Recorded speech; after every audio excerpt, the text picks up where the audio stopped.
This is the finale of The Darker Side of Boxing. When we set this podcast up, we was really excited to be doing all these stories from all different periods of time in the sport and obviously outside of the ring itself. And we've really thoroughly enjoyed doing this first season of The Darker Side of Boxing. Now, this is the finale. This is a two-part finale because this is the one story we haven't covered yet, which we decided to leave till the end because it's one of the most notable Darker Side of Boxing style stories. And of course, this is all about the Hurricane, Rubin Hurricane Carter. If you already know the story, then please stick with us because this is a really detailed episode. And you're going to get, in the first part, we're going to be talking about his early days, his background, obviously his boxing career leading up to the arrest, the night, the infamous night. And then the second part's going to be all about what happened following that infamous night, the details surrounding it, the conspiracy theories surrounding everything, the fact that he was in prison. We're going to talk about that throughout the course of these two episodes. I'm really, really looking forward to doing this one. And we, first of all, want to say thank you for all the guys that have been supporting us over the past, 15 episodes. It's been absolutely fantastic. Oh, it has, I'm with you. Can't thank you guys enough for listening. Hope you continue to listen, and this is a really in-depth one. And what one thing I think we're trying to do here is we're trying to set the picture of what Rubin Carter was about as a person and why he made the decisions that he made going into adulthood. And you can see pretty much from the stories we're going to tell you as to why it happened to him, and in terms of after that. So I think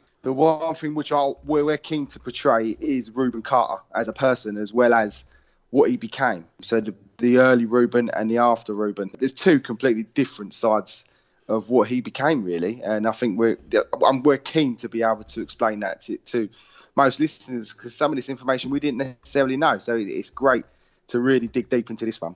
So we're going to take it back to his early life, and Rubin Carter was born on May 6, 1939 in Delaware, New Jersey, which is a small suburb in Clifton in Passaic County. Now his father, like his father and his 11 brothers, were all God's little children preachers of the faith. He was one of 5 to Lloyd and Bertha. Lloyd Jr. was the oldest, then came Lillian and James before Rubin, then Beverly and Rosalie. It was always hoped that Rubin would be the one to follow in his father's footsteps and choose the ministry as the way of life. His upbringing wasn't as harsh as some black families given the times, but they didn't have the very best of material things. They always managed to live comfortably. But Rubin did famously say, "The kindest thing that I can say about my childhood is that I survived it." Goodness me. So that they lived in a 4-bedroom apartment building in Passaic. Rubin would remember the family sitting around the hot stove while their dad told them stories. Basically, it was horror stories of his past that petrified Rubin. And he said, these are his dad's words, he said he would talk about the stubborn mules named Sam and Jeannie, white mules who wouldn't plough unless you called them sir. I'm guessing the mules are probably white people. He also told us about the snakes, coach whipping snakes that could beat a man to death, ghosts that would scare a man to death, and tobacco chewing crackers, who again, crackers, I'm guessing they're white people whose greatest pastime was tarring African Americans. He used obviously a different explicit word, hanging African Americans or black Americans and just plain killing black folks, basically. That was the general principle of his story. So not the most uplifting stories he was listening from his dad, but he did listen with enthusiasm, and he said, "I allowed my mind to race through the Georgia swamps with some big terror-stricken brother who had a pack of whooping crackers and howling dogs hot on his trail. Man, I was scared to death just thinking about it." Now, Rubin's first real memory came when he was 5 years old. His brother James, aka Jimmy, went down to the basement to collect more coal, but when he got there, he met the bully of the block stealing the Carter's coal. He had a decision to make. Either try and stop him and get a beating off the thieving little tow rag, or wait for his dad to give him a pasting for not getting the coal. And he ended up getting bashed up by the bully and returned to his brothers and sisters in tears. Rubin was pissed when none of them did anything, so he took action into his own hands. He ended up giving the bully a good old beating, and he was elated, but said nothing to nobody. He went back home and to his brothers and sisters, and then eventually the bully's mum showed up at the apartment, and That evening she was hollering that basically Rubin was the one who attacked her son for no reason. So instead of asking Rubin or the other children, probably his brother who had actually got beaten up by this guy, exactly what happened, he took the woman's side immediately. Rubin was basically still on cloud nine after saving his family's car, this young boy, and he assumed to be praised by his father, but basically he wasn't. And he said, when I entered the kitchen, my father yoked me and an unfamiliar roughness. He locked my head between his knees, pulled my pyjama bottoms off, and wowed on my ass with a cold iron. He got an absolute pasting from his dad. Rubin was born as well with a severe stutter, and he couldn't actually get his words out to ask his dad as to what the hell had happened and why it happened. He was very confused. So the very next day, Rubin was pissed off with his dad still, but he said nothing. He sat at the breakfast table quietly and he refused to join his father in their usual morning prayer. Now, Rubin's stutter would refrain him from speaking his mind at many times, like that time at the breakfast table. And he said, I was a stumbling, bumbling tongue that wouldn't allow me to participate with groups of people because I couldn't talk. I would be there, but I would be silent. And then one day on the way home, this was, I think it was the next day on the way home from school with his brother, he actually collapsed in front of him and he was actually taken to hospital. It was actually announced that he had double pneumonia and he had to stay in hospital. And it was one of the first other traumatic experiences in his early life. At this point in time now, we move the story slightly forward, and in the spring of 1943, Lloyd Sr. now moves the family to 12th Avenue in Paterson, New Jersey, into a house. Now, although the property was bigger and it looked better, the neighbourhood was worse, and it was controlled by gangs. Rubin explained in his own word how it was split, and he said the city itself was divided up into 4 sections: up the hill, down the hill, crosstown and Bunker Hill, and each sector had multitudes of rough, vicious young gangs controlling it. Our house was situated in up the hill section. The gang that ran this area were called the Apaches. Now, Rubin was in a no-win situation, and he had to choose a gang. If you didn't affiliate with any, then you were going to end up in fights on a regular basis. So, of course, for Rube, as he was known, he joined the Apaches. One of the key reasons for the move to the new neighbourhood was that Lloyd Sr. had bought an ice business, and it wasn't long before his 3 sons would take over the deliveries in the early mornings. Lloyd Jr. was 14 years old, Jimmy was 10, and Rube was 8. They would take turns driving the truck around the hood and deliver ice at the crack of dawn before school. Then once school finished, Rube would hit the streets with the Apaches and fight. His cousin Johnny spoke on the Hurricane tapes, that BBC documentary that they did as a podcast version. Brilliant listen. Great inspirational source for us for this particular episode. Definitely go and listen to that after you've listened to this. And Johnny said in his words, he, as in Rubin, liked to fight, but he was not a violent person. He would grin and slobber when he fought as a kid. He wasn't a bad or evil guy. It was just who he was. Yes, at a young age, 8 years old, knocking about with gangs, fighting on a regular basis, and with a bad stammer. Obviously not willing to piss off his dad either. But this bad stammer was really beginning to take its toll, and he would be involved in plenty of fights within his group as well, within the Apaches. And those that basically took a liberty, he said, I was scared to talk because I didn't want anyone to laugh at me. And when they laughed at me, the only sound they would hear in reply was the sound of my fist whistling through the air. I would attack anyone that laughed at me. Anybody, anywhere, it didn't make any difference. So he was a very angry, young 8-year-old, and to be fair, in all those fights, he'd win most of them. And it became known very quickly that he was a tough lad. And he's basically knocking out guys for fun. So before he knew it, he was promoted to a position in the gang as the war counsellor. I mean, these are young kids knocking around the hood. It's crazy. So Rube explains his role. He said the job included choosing the place where a brawl was to be held, the weapons that would be used, and the time the scramble would take place. And he said to make that position, you usually had to be the best, or at least one of the best fighters in his clan. Now, one evening, Rube, now 9, and the rest of the clan went to the movies in a rival territory. They decided to nick a load of clothes off the rails and do a runner. And by the time Rube got home, he shared out the stolen clothes with his brothers and sisters and took none for himself. Later that night, Rube sneaked in past his curfew, but what he didn't know was that his brothers and sisters had been spotted by their dad wearing the stolen gear. He came up the stairs and asked Rube where he had got them from, Now at first, Rube lied, but then he realised he had to come clean as his dad had him Eddie. banged to rights. He knew a beating was coming, but he never expected how bad it would be. And Rubin explains the harrowing moment. He exploded with a ferocity that scared me even more. Then he dragged a thick belt from around his waist. Boy, you've been lying to me all this time. Now I'm going to tear your ass up and then I'm going to call the police. I won't have a lying thief for a son. The heavy impact of the leather strap against my naked rump and shoulders produced a sharp sound that could be heard throughout the house. I'll wager my life that the cry I let out could be heard throughout the city. Each time my father lashed down with his cold-blooded belt, a welt the length of the breadth of a pocket comb would take its place on my body. Several times, as I struggled to escape the descending whip, his belt would find my face as its target, and it rendered one of my eyes temporarily sightless. Wow. Absolutely harrowing. 9 years old and he's getting a beating like a grown man. Absolutely crazy. I mean, he was a God-fearing man, the dad, but he did give his kids a beating. By the sounds of it, that was the way of the Bible. That was what they felt back then in them days. But my Jesus, what the hell? So if that horrific beating wasn't enough, Lloyd Sr. actually did call the police, and a fat racist piece of shit basically took Rubin to the station with his partner.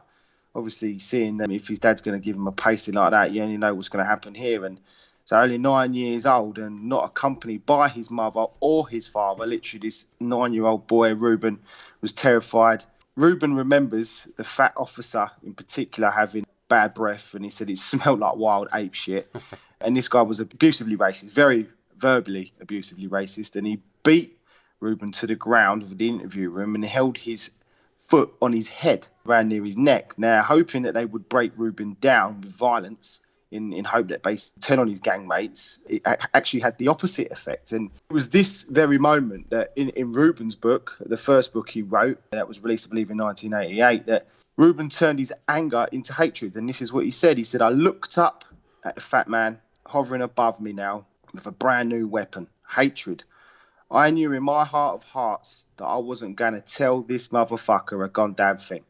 From that point on, I decided no man, I mean no man, would ever again put their hands on me in anger and would be around to talk about it. This included anybody and everybody, be they black, white or technicolor. My father, a preacher or a police. So he was in that frame of mind when no one's going to mess with him from this point. And the following day, he was actually placed on 2 years probation for petty larceny. Now, a couple of years later, Rubin and his gangmates went to the swimming baths, a place they called the Tubes. It was neutral territory where rival gangs would feel safe in the knowledge that no trouble would erupt, but they all stayed segregated and respectful. On this roasting hot day, all the gangs were present. The Cherokees, the Optimists, the Gaylords, the Mohawks, and the Outlaws. As the sun set and everyone made their separate way home, Rube and a few of his mates were the last to leave. And one of his pals noticed a white guy that was pretending to be drunk, who made his way over to them. Hey, come here, fellas, he invited, slurring his words. You want to see something? Rubin told the guys to run, but the guy blocked off the exit to a narrow footpath that led onto the mountains, over the waterfalls and out to the streets. The only way in, or the only way out. Now the man grabbed one of his friend's belt and wouldn't let go, saying weird stuff like, be good to mama darling and I'll let you keep the watch. He was clearly a predator that was looking to sexually assault one of them boys. Now Rubin threw a can of fizz which smashed onto the man's head, knocking him to the floor and opening up a cut. All the boys fled apart from Rubin, who got collared by the freak. He grabbed him. I got you now, and I'm going to throw your nasty ass over that cliff. Now Rubin grabbed his pocket knife and slashed his head, which saved him from being thrown to his death. Both lost their footing in the rocks, and once again the man grabbed Rubin, who recalls, he threw himself onto me with a grimace of delight, his arms encircling my neck, his scratchy beard massaging my face. I drove my knife into his side. He grunted with pain, his eyes snapping open in surprise. Blood spurted from his lips. I drove my knife again and again into his ribs. Then he jerked and sagged heavily on top of me. I pushed him off and got on top of him, but he still struggled. The man stopped moving, and Rubin ran away, but had to return to collect his pocket knife. And he didn't know whether he was dead or alive, but he ran as fast as he could to get home. So Rubin was clearly suffering with a panic attack of some sort. He had heart palpitations and hallucinations as he'd become a bit delirious, and it actually resulted in him having a fever of over 106. Now his mother obviously went into his room because he never came down for dinner, and she was worried, but he never told her what had happened because basically he was scared that she would obviously tell his dad, and then his dad would involve the police. Rubin actually slept for 2 whole days, and the doctor actually thought that he would die. He actually told his mum that he might die in the night. He eventually awoke, but the sheer trauma was too much to bear for basically 11-year-old Rubin. The interesting thing is that his criminal file actually had a different version of events of what unfolded, and it indicated that he stabbed a man with a bottle and not a knife, and that he was 14 and not 11. I mean, it's all circumstantial, it's all pretty irrelevant. But as Rubin states in his book, as he and the man squared off at those swimming baths, he said, "Here I was faced with defending myself against a degenerate old man, or, to satisfy the skeptic, he was a gentleman protecting his valuables from the clutches of a young thug." So the police report, I mean, it's up to you what you decide. Do you take Rubin's side of things, or do you take what the police say in their version of events? So it's up to you, really. You make your own mind up. It's quite obvious, though, by what he was saying in his own words at that point, is that he's like he already knew everything was against him. No matter what he was to say, if he was saying he was defending himself, automatically he knew straight away that in his mind it was always going to go against him. So he was always going to be known as the thug, and this other man who seemingly seemed like he was a sexual predator based on the descriptions and the words of Rubin himself is being defended and put in a different light. And it just goes to show you the mindset at this early age of what he had to say about that. And that's what he was saying in that book, The 16th Round, which again is another great source for the episode and another great book to go and read. Now, a few days later, when Rubin was well enough to return to school, he was summoned to the headmaster's office, where he was greeted by 2 police officers. He was led out of his school in handcuffs and put in a jail cell, where he was questioned about the stabbing in tubes. One of the boys had taken the gold watch from the man, and his mum had handed it in to the police. The 3 other boys were then questioned, and they said they ran away, but Rubin was stuck with the pedo. Rubin didn't answer many questions, but told police he had thrown the knife in the river. From the police station cell, he was held to Hope Dell while he waited for his court date. Now, his parents visited him a few times, but Rubin believes they never believed his story, and he said they didn't believe that a white man would try to force their young one into performing an unnatural act. Now, during the court hearing, the victim, the police said, had been a pillar of society, a man active in his community and would never do such a thing. Disgustingly, the police knew he had a history of trying to groom young black boys at the same place of the stabbing, but it was never mentioned in court. The other 3 gang members got 9 months, and Rubin Carter was sent to Jamesburg State Home for Boys, 10 years, and he wouldn't be released until he was the age of 21. Well, there you go. Unbelievable. So he's now in Jamesburg State Home for Boys. In this place, let's let Rubin explain. So when Rubin arrived at Jamesburg, he said his father came to see him once. And after that visit, he told him, "I'm not coming back here anymore." That was it. He kept his promise. He never sees dad again, or his mum, or anyone, in fact. So Rubin, well, he calls Jamesburg State Home for Boys, this is in his own words, a city within a city, a world within a world, a diabolical place of horror that I would be forever sorry to have known existed. He also went on to say that 8-year-old kids became the prey of 15-year-old boys, or 15-year-old killers, rapists and boys for whom crime had become the only way of life. Rubin's gang life on the outside actually did help him establish himself amongst those most unsavoury characters. And for the first 30 days, Rubin was actually put into quarantine with the other 3 compatriots that were with him at the time. That also got done. Before being moved to one of the cottages, he was moved to cottage 8. And the other 3 were sent to cottage 7. And then his first day would be one that he would never forget. Now, Jamesburg was segregated depending on their race, and it was like a military-run school with inmates given privileges as line sergeants. Now, Alfred, a.k.a. Little A, and Chink were both given that rank in cottage 8, and there was an initiation that Rubin will never forget. Chink summoned a few of his lieutenants and Rubin into his office, which was a toilet cubicle. Now, as they lined up to see Chink, he began to spark out one man after another. Now, while witnessing every man fall, Rubin thought to himself, man, I told myself if that yellow brother even dreams about treating me like that, he'd better wake up and beg my pardon immediately. Well, after he pleaded, Chink, who was in no mood to listen to Rubin, planted one on him and knocked him clean out. Now, when he finally regained consciousness, the other line sergeant, Little A, informed him of what had happened, and he said, "You finally got popped, you dumb motherfucker. That's what happened. I told you that somebody was gonna get your ass one of these days, and now you got it." Chink told Rubin that he was a dead man walking. So brilliant. He's knocked this prick out, obviously, when the main line sergeant. So, Little A has put a sneaky little comment in. Now, Rubin, obviously knowing he's got a target on his back after knocking out Chink, he spent the rest of the day looking over his shoulder. Now, by the time they were all back at the cottage after their lunch, etc., Rubin thought it was going to be time to fight, but instead, Chink called out Little A. Now, the two line sergeants basically battled it out until Chink finally laid out Little A.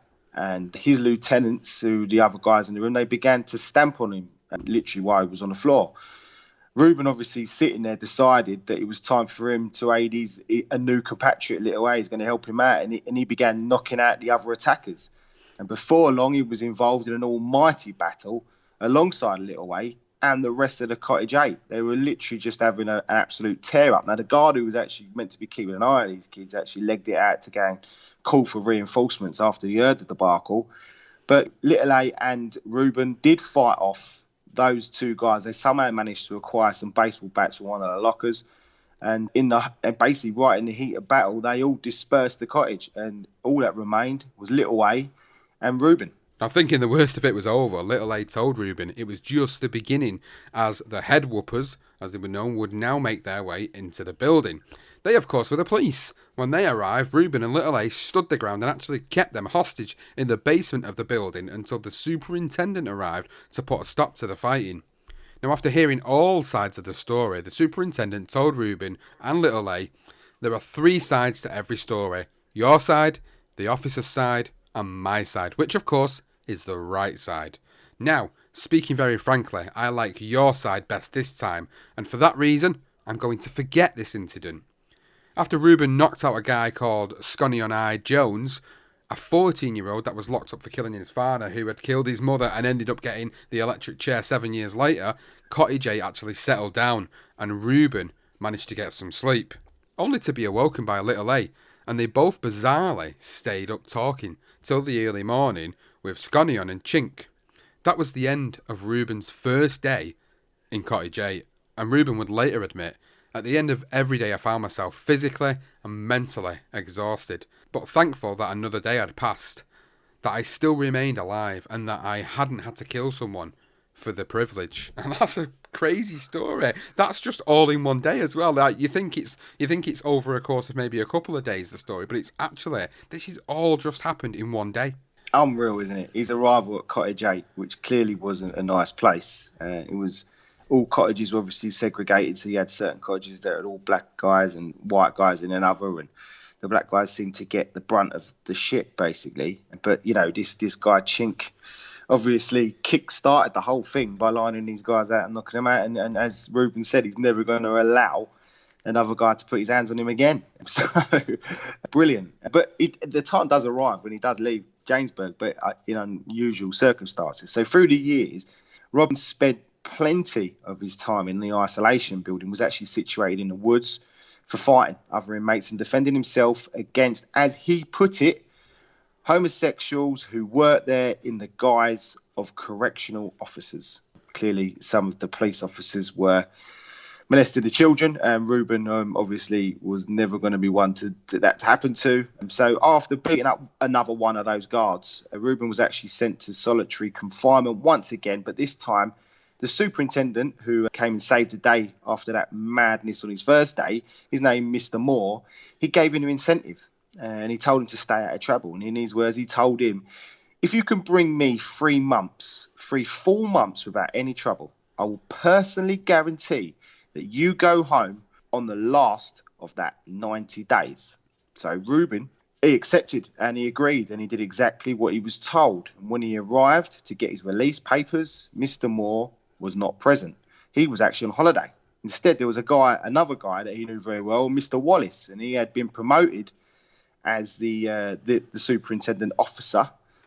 And funny enough, Mr. Wallace was also the guy that Rubin had put in hospital a year earlier, and he actually promised him revenge. So Mr. Wallace, actually presented Rubin with a complaint from another officer, which resulted in Rubin breaking his promise and not keeping clean for those 90 days and was no longer eligible for release. Of course, it was a lie, but it didn't matter. Rubin had to stay. Wow, so it's just really badly corrupt inside there, isn't it? Like, kids are abusing other kids, correctional officers abusing kids, and there's only one way you're going to kind of defend yourself, and that's to fight, but then you end up staying in the place longer. Now Rubin was 17, he actually planned his escape. He and 2 other kids from his cottage broke out one night in the summer of 1954. He ran 100 kilometres in just 2 days. That's just over 62 miles to freedom. Rubin remembers his state of euphoria, and in his words he said, "Free! I'm free! I'm free at last." Those were the joyful words my heart cried out as my feet carried me swiftly across ditches and over fences, through streams and thorn-spike thickets. I ran, floating on a cloud, unaware of how high I was stepping, or of much of anything else around me. There was room in my head for only one word, one thought: freedom. Nothing else was worth thinking about. From there, on the way as well, in his book, he explains the craziness that happened literally just on that escape. And I believe that one of the other kids got away as he did, but one of the others actually ended up getting caught by the police. There was shots fired, everything. I mean, it was just a craziness. But eventually Rubin did arrive at home, his old home of Patterson, and was actually greeted by his mother.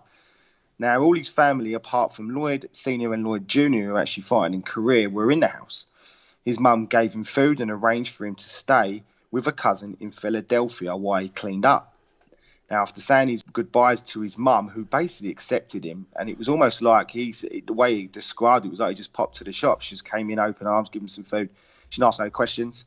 She knew what happened, and she knew she was going to just get him out of there. So she got his sister, who was Lillian, to drive him to the station. Rubin arrived at 13th Street Station in Philadelphia and was met by his cousin Hazel, who took him to her house in West Philadelphia. So they've looked after him and they've got him right out of the stuck straight away. And obviously back then, between states, it's not easy to be catching someone once he travels between states. After a night, Rubin decided to enroll in the army. He filled in the paperwork, and 2 weeks later, he boarded the Army Special that took him to Fort Jackson in South Carolina. During his 16 weeks of basic training at Fort Jackson, Rubin was once again involved in a fight, this time with a guy called Sergeant Hawkins, an older guy, basically for forgetting his hat in the middle of a routine night inspection. And he basically didn't take lightly to the fact that Sergeant Hawkins was speaking down to him, and then he tried to force him down to give him 50. They basically had a long drawn-out fight when Rubin almost got knocked out himself, ended up knocking out the sergeant, and then they managed to find a common ground during his training. I mean, this is just training, but Rubin basically almost got himself court-martialed. So a crazy start again for Rubin in the army. And he just stuck by his words yet again by saying he's not going to let anybody put hands on him or go anywhere near him. And he's somehow managed to get some common ground with this sergeant. Now, Rubin found himself in Fort Campbell, which lies 50-odd miles northwest of Nashville, Tennessee, for 3 weeks of torturous jump school. It was a hard, long slog, but he got through it without any trouble. By the wintertime in 1954, he was involuntarily recruited into the advance party of the 11th Airborne Transfer to Europe, in Augsburg, in Germany to be exact. Rubin doesn't remember Germany fondly, and he said in his words, "I found it to be more racist than I imagined any southern state in America could ever be." That being said, when Rubin was walking back to the barracks one boozy night, he stumbled upon a gym where army boxers were working out. Rubin, of course, bragged to his newfound friend, Ali Hassan Muhammad, that he could beat any guy in there. Now, Hassan took his words for it, and he introduced him to Lieutenant Robert Mullick, who ran the boxing gym, and he laughed in Rubin's face, but told him to return tomorrow when he had sobered up. Now, in the afternoon the following day, true to his word, Rubin arrived at the gym, ready to participate in his first boxing match. The sports reporters from the Stars and Stripes were in attendance, as were several soldiers. Now his opponent was Nelson Glenn from Atlanta, Georgia, the All-Army heavyweight champion for the past 2 years. Rubin, no more than a size of a welterweight, went to work, bobbing and weaving his way in until he landed flush with his trademark left hook that floored Glenn. The champ was back on his feet but still groggy. Rubin doubled up the hook to the head and the body before landing the knockout blow.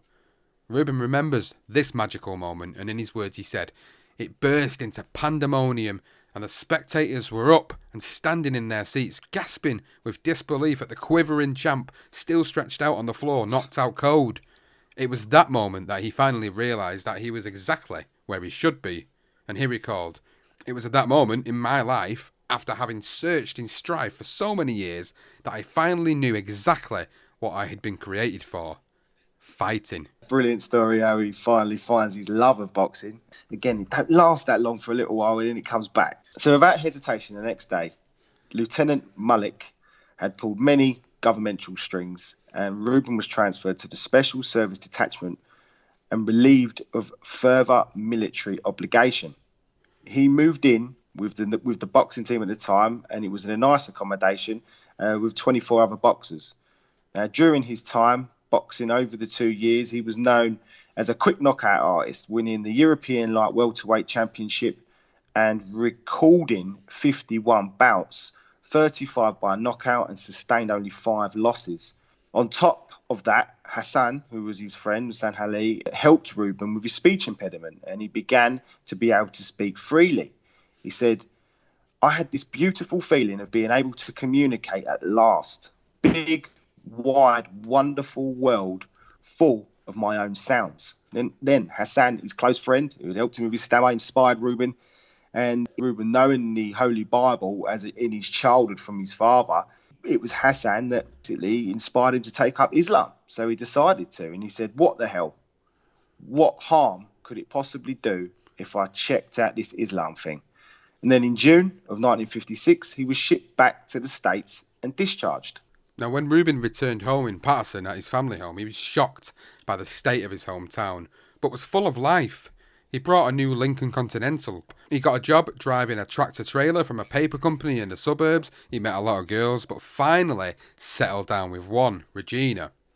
Then in the middle of the night, Rubin was woken up to the sound of the police breaking down his door and sending him directly to Annandale Prison. How he was held for 10 months for his escape from Jamesburg, and whilst inside, them demons that he once had that we've once spoke about, they came back to return. And in his own words, Rubin said, "On that Tuesday morning when Annandale set me free, they might have not known it, or maybe they did, but they had just unleashed a walking, ticking, short-fused time bomb set to explode on contact with an unsuspecting public." Yes, so Rubin's life, obviously, he's released from prison for those 10 months. It seemed to affect him more than the years he spent in Jamesburg, although the Jamesburg years obviously influenced him dramatically. But Rubin's life would spiral out of control once again. And he said himself, "Back in Patterson, I immediately fell into a deep depression. I was ashamed I'd been back to jail again." Now, his cousin Johnny, who was living there at the time, recalls how things went downhill. And he said, "We ran the streets, chased girls, got drunk, the whole 9 yards. He didn't have a job. Eventually, he got caught stealing gas to put in my car while I was asleep. The police woke me up and asked me where our car was, and I said across the street. They said, 'No, we have it.' When I got to the police station, I saw Rubin, and he said, 'I stole your car.'" To make it, not that it was such a small thing, but to make matters worse, Rubin bumped into an old mate of his from Jamesburg, lit away on the outside, and they got a little worse for wear on alcohol. And now Rubin robbed an old lady at knife point in broad daylight in front of loads of witnesses. And he said, "I don't know why I did it. With my pockets loaded down, jam-packed, full of my own money, it was the most dastardliest thing I'd ever done. I simply snatched that poor lady's purse and ran like hell, laughing no less." And it wasn't long before the police arrested Rubin and lit away and they were both sent to Trenton State Prison, serving 3 to 9 years. Now, while in prison, seeing out his time, Rubin found boxing again, and it all started against Bo Jingles, the heavyweight champion of the joint, and Rube picked himself off the deck to give him a whooping and knock him out. His inspiration to fight again didn't just come from winning and knocking out every man in prison. Rube also lost a friend in the cell next to him. He actually woke up to the prison guards bringing him out of his cell after hanging himself in the night. He also lost a few friends to the electric chair, and another former acquaintance was waiting for the chair in death row. All these moments conspired to Rubin Carter wanting to turn professional in boxing as soon as he was released. Now, Rubin actually remembers the offers rolling in, and he said, "Pretty soon, the word spread through the grapevine that Rubin Carter was ready to fight and settle down.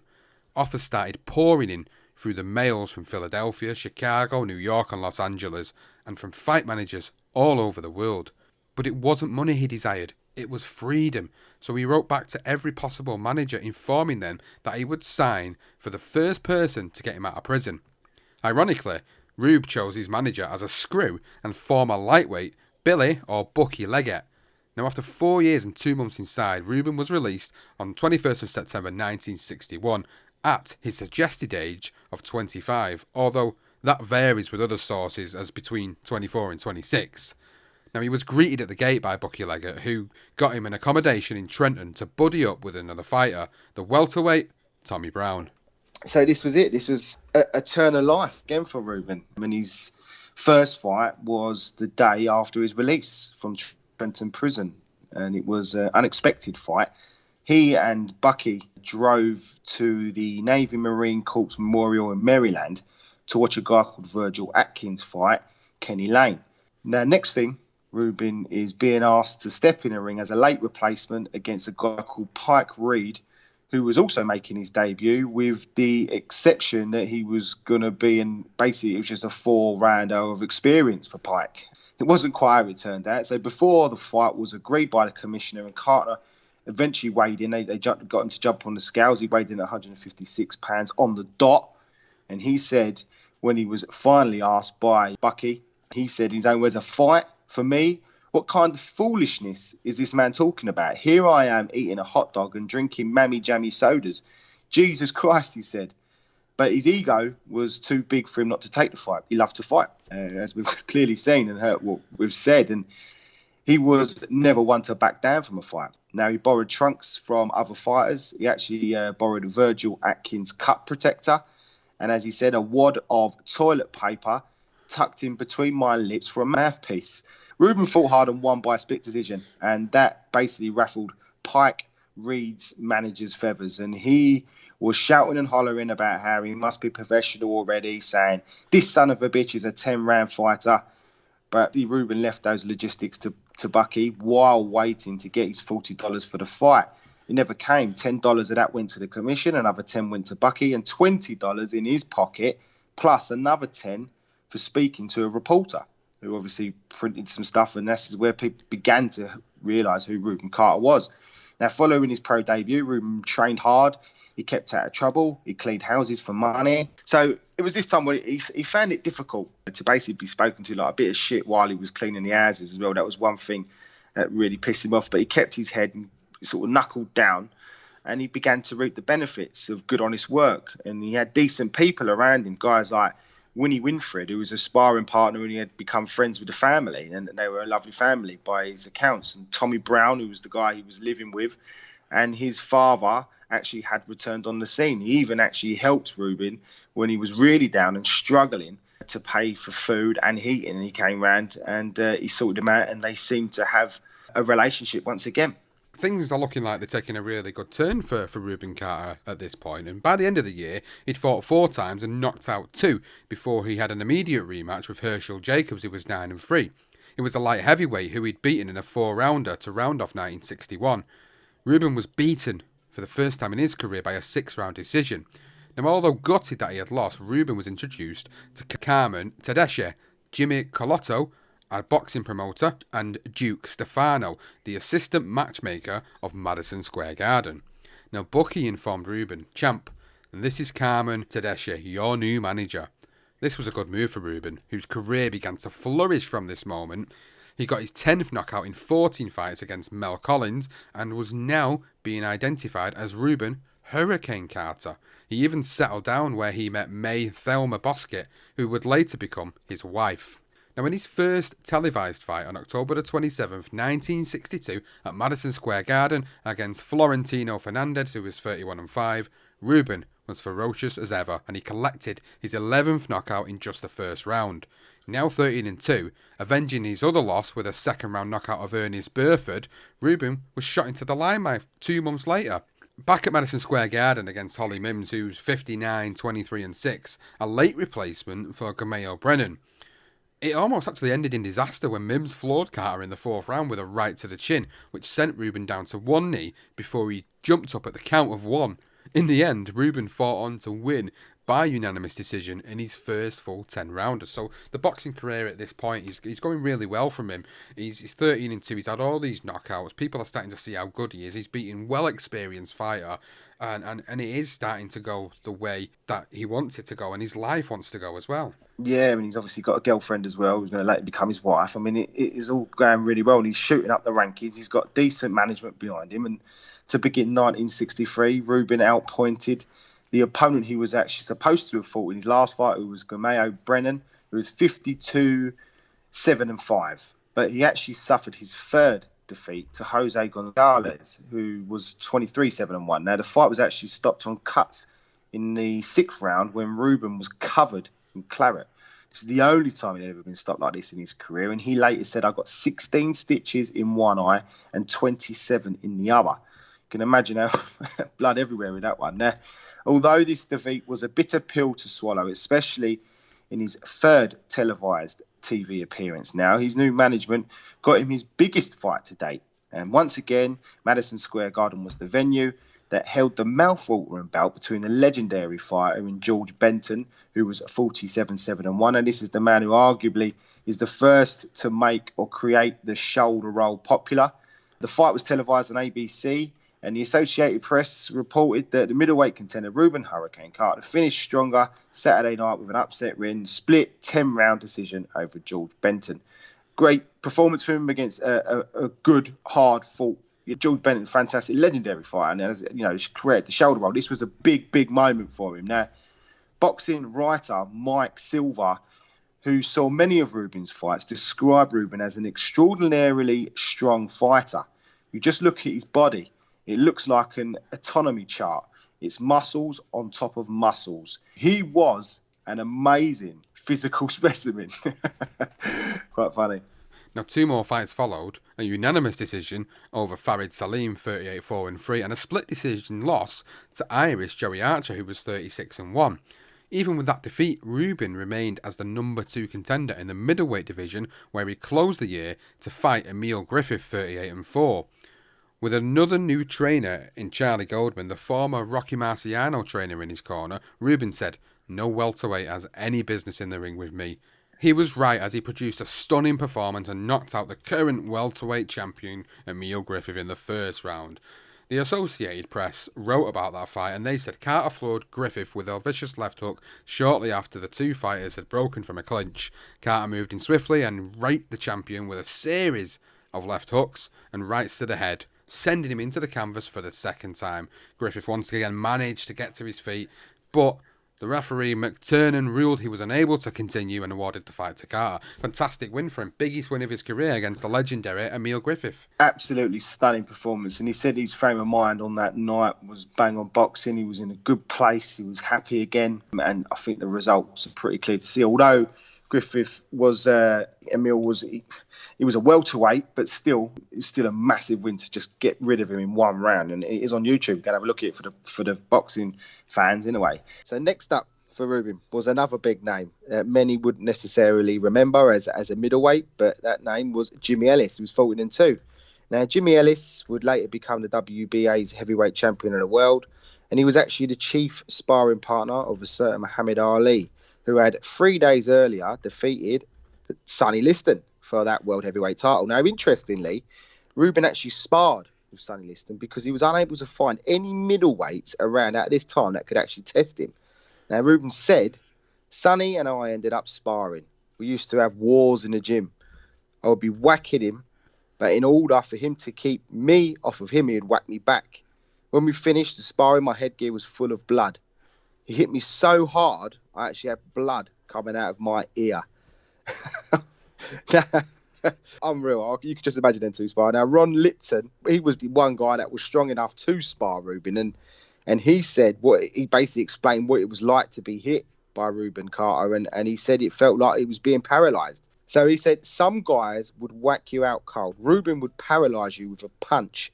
If he hit you with it solid and you don't twist your head or move, it was like your jaw being driven through the back of your skull.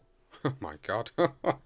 That's a great story though, isn't it? It's a great story about him obviously sparring with Sonny Liston and holding it with Sonny Liston. You know, Sonny Liston, people remembering, as we know, on this very first episode of The Darker Side of Boxing, in different ways, but he was ruthless in the ring.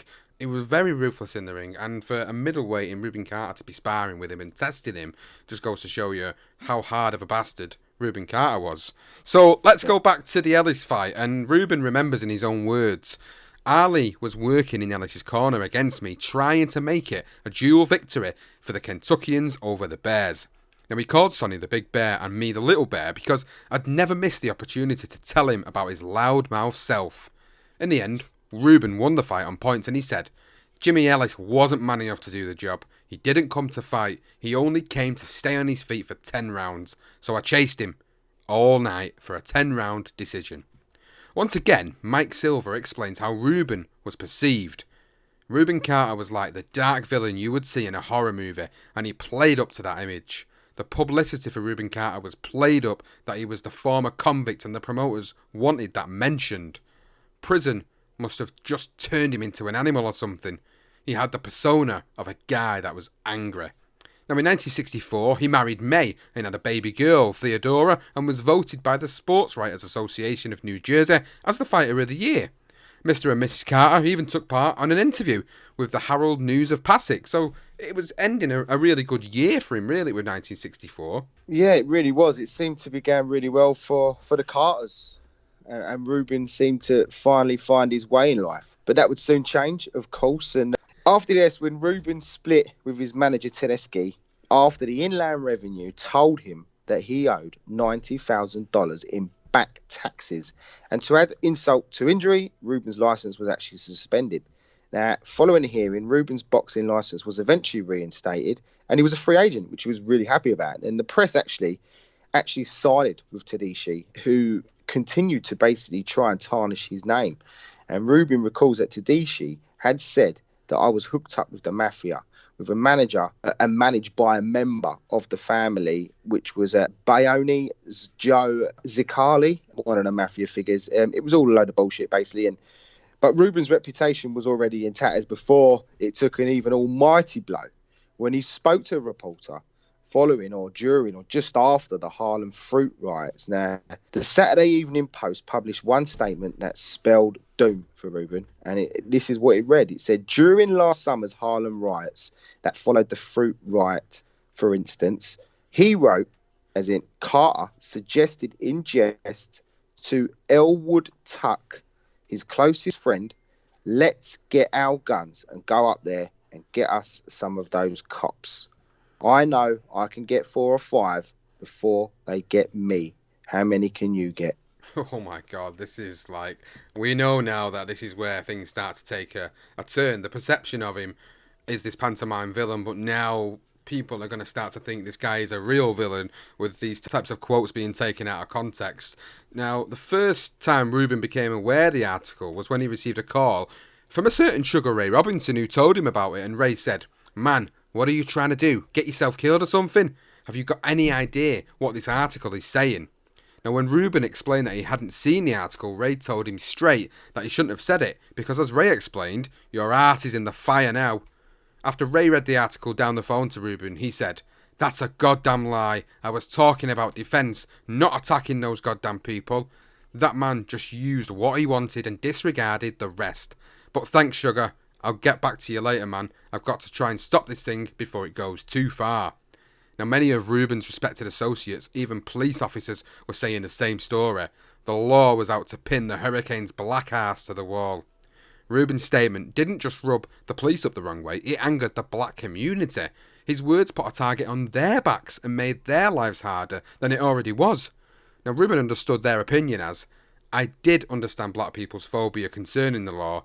They didn't resent me. Actually, they were only disliking themselves, desperate and afraid. They hated me because I was not afraid, and their fear had driven them to surrender. Oh, well, I mean, the thing is, even with that conversation with Robinson as well, Robinson said it never sounded like you. He said that when he read it, he said that it sounds like you, Rubin. And Rubin said, yeah, it did sound like me, but what he did miss was, as you mentioned, those little bits. But and the fact that the trouble is, he's in the limelight. He's now a public figure. Back then, we've heard the stories with Jack Johnson. I know it was way back when, compared to this day and age.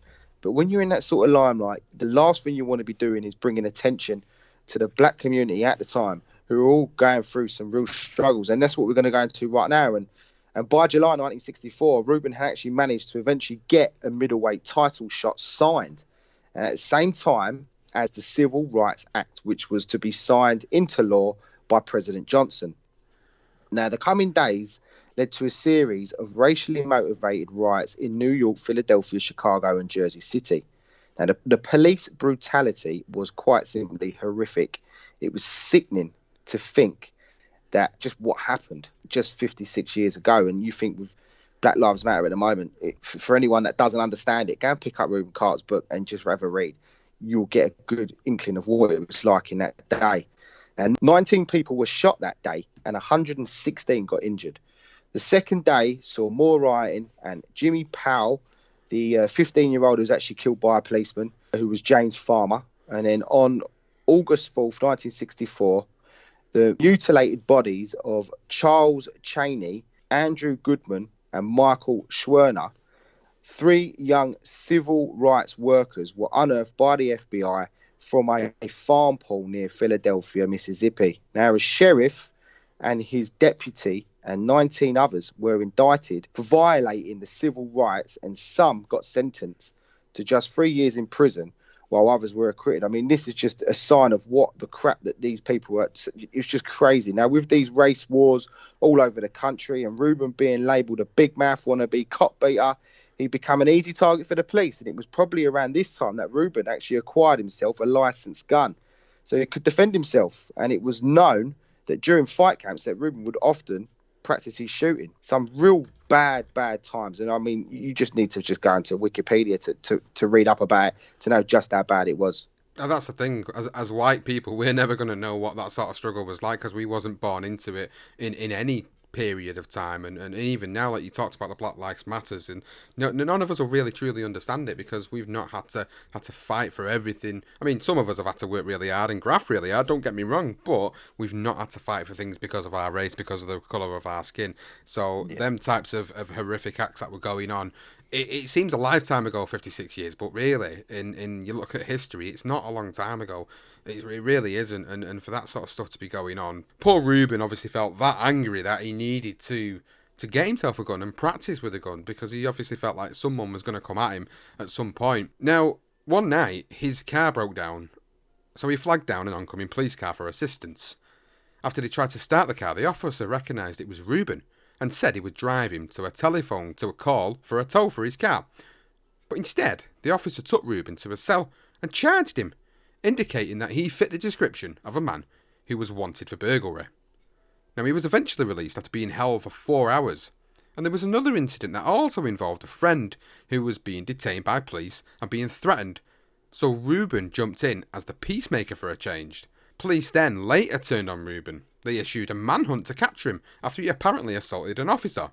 Once again, Rubin would eventually be released. Well, he put a target on his back by the things he's saying. He's in publicity, he's in the public eye, and he said something stupid. I mean, he was still quite young and a bit naive, and he got very angry, as we've spoken about. Quite easy when he gets angry, he lets himself go. So eventually, Rubin did get his opportunity to fight for the WBA and WBC middleweight titles against Joey Giardello, who was 94, 23 and 8 on December 19, 1964 at the Convention Hall in Philadelphia. The fight was actually supposed to take place in Las Vegas, but it changed due to Giardello putting out due to a money dispute. Now, Rubin Had the champion in all sorts of trouble, against the ropes at one point, and he just was unable to find that knockout blow. And Giardello survived, recovered, and went on to win the fight by unanimous decision. His one and only title fight, that was for Rubin, and he lost it. And he said after the fight, "I knew I lost it. He was the champ. You got to knock out the champ. You got to take his crown. You can't be giving it." And that was how he felt. And that was probably one of his biggest nights, his last biggest night, the closest he ever got to winning a world title. Now, after that loss, Rubin did acquire another manager, Patty Amato, a new trainer, Jimmy Wild, and a black personal advisor who was Elwood Tuck. And he was the guy that he was obviously talking to about getting his guns and going up, smashing up some police officers. And he was there to basically smooth over the heat he was getting from the police. Now, on February 12th, 1965, he fought Luis Rodriguez in New York City, then went to Paris on the 22nd, and then on to London on the 9th of March, and then he got a 9-round knockout over a guy called Harry Scott, who was the British middleweight champion at the time. And that was basically the highlight of that trip to London. Now, when Rubin did return home, obviously, Malcolm X had been assassinated, and then Martin Luther King gave him a call. He rang Rubin and he asked him to march with him at Selma. But Rubin refused. He said in his own words, "I told the good reverend that would be foolish at the risk of suicide. Those people would kill me dead. I wouldn't stand a snowball's chance in hell." After a brief time at home with his family for just a few days, Rubin flew to Kansas City and then back to London for a fight on April 20th, 1965, for a rematch with Harry Scott. 10 days later, he returned to Patterson to fight Johnny Torres, who was 18, 23 and 6, knocked him out and got locked up again right after the fight. Now, Carter faced court hearings on 2 assault charges. He was charged by George Shaw, owner of the Kit Kat Club, with assaulting him during a fracas in the saloon in 1964. Then, on July the 2nd, 1965, Carter was alleged to have assaulted another man in a tavern fight. He was released on a $5,000 bail on both charges. According to Rubin, Elwood Tuck was approached by a policeman who offered to accept a bribe to have the charges withdrawn. They had to pay $500, which would be the split between the 2 arresting officers. Rubin said, "Thus, with the help of a bribe, I beat all of those trumped-up charges in court and was able to go on with my career."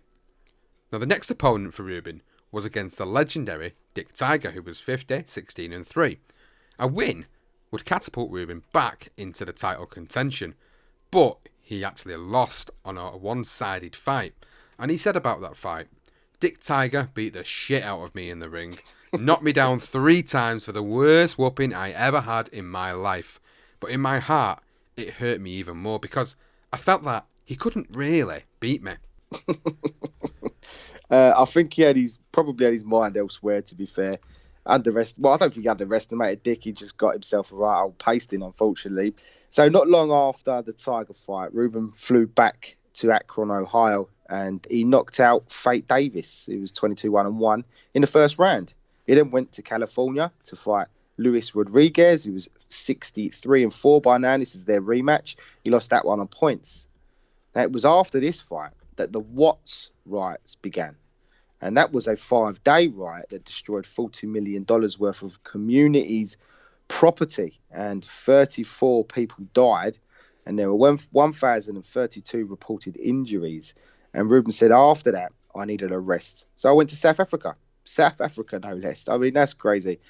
He won by knockout in South Africa, just the one fight he had out there. And on June 8, 1966, Rubin was in Chicago to fight a guy called Skeeter McClure. Then Johnny Morris in Pittsburgh on the 18th, and Stan Harrington on the 25th in Honolulu. And then in February, he went back to South Africa. Forgive me for saying that it was the only time he did go back to South Africa. He fought Ernie Burford in a rematch. He knocked him out in quick time before returning home, where he fought a return with Skeeter McClure in March. And after that, the only other fight he had was in August of that year, 1966, against Juan Carlos Rivero. And that was his final fight of his career. And it's a nice way to put an end to episode 1 of the Hurricane story, because what's coming next is the definitive part of Rubin Carter's story, his life, everything that we've been leading up to. And we hope that we've done this justice in terms of being able to portray who Rubin Carter was, what he was like as a child, what life was like growing up for him, and how his boxing career got on up until that one fateful night. So I hope you've really enjoyed listening to the first part of the Hurricane story, and we thank you so much for listening. If you've enjoyed it, please let us know on social media at darker_side_pod. You can find us on the Facebook page, the BTR Boxing Podcast Network, and we also want to give a big shout out to all the patrons as well. Thank you guys so much for supporting this podcast. If you're not already a patron, please go and check out patreon.com/BTR Boxing Podcast Network for all the available membership tiers to support the podcast, to get content that's only available to the patrons. Polls to decide future episodes and patron-only content also are up on there, so please go and check that out. And if you can support us, however little or however much, would be absolutely amazing, and we appreciate it so much. So that concludes part 1 of the Hurricane, the finale of the Darker Side of Boxing. Check us back for next week, because we will be releasing the episode next week to you guys, the infamous night, the fateful night. And I suppose I'll leave you with the final thoughts on episode 1, Johnston, of this story about Rubin Carter. We knew about it before doing it, but did you really know how deep and detailed his life was leading up to that fateful night? No, I didn't. My assumption was that he had a bit more of an easier life than he did. I was completely wrong.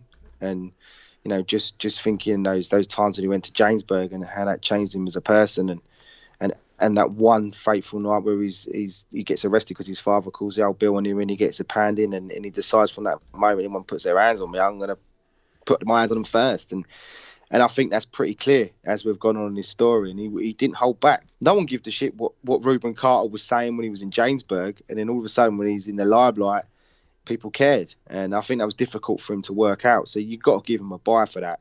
I always wonder with Rubin is if he hadn't been arrested and you know, that clear pedo that tried to, God knows what he was going to do to them poor boys. And if he didn't go to Jamesburg, could he have gone to the army and been found sooner and become a professional boxer much sooner? And we could have been talking about Rubin Carter as a legendary middleweight rather than a contender, because that's basically what he became. But yeah, it was it's been a real eye-opener. And I tell you one thing, when you do read that book, please go and read that book, the 16th Round, because it literally, the pages jump at you when you read them. So yeah, I mean, we'll go into the second part as well, more detail. So please check that out next week. But and again, thank you to the patrons as well. And if we can get any more, great. But for those that are still with us, please remain with us, and we'll keep bringing out all this great information for you. Thanks so much, guys, and we'll see you on the next episode, the Hurricane Story Part 2, next week. When I say that was the best experience that I ever had in my life, I simply mean that in prison I learned the solution to dreaming, the solution to prayer.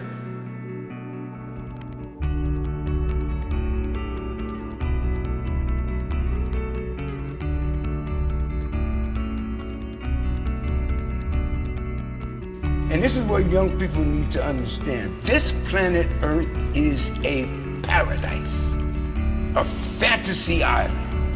Whatever you can conceive in your mind and believe, whatever it is, can be achieved. Whatever it is, there are no limitations. We live in a universe of unlimited possibilities. And whatever you can conceive in your mind and believe, you can do it.